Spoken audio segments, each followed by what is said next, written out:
Gülger кезектесіп көтерді бір суға да екіншісі шаңын сүртіп тұрады.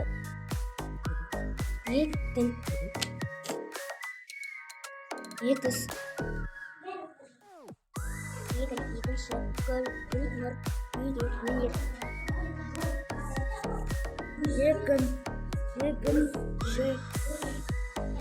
гүлдер сынып бөлмесінде гүлдер көп. Оқушылар бөлмелерін кезектесіп күтеді. Бірі суғарады, екіншісі шаңын сүртеді. Гүлдер сынып бөлмесінде гүлдер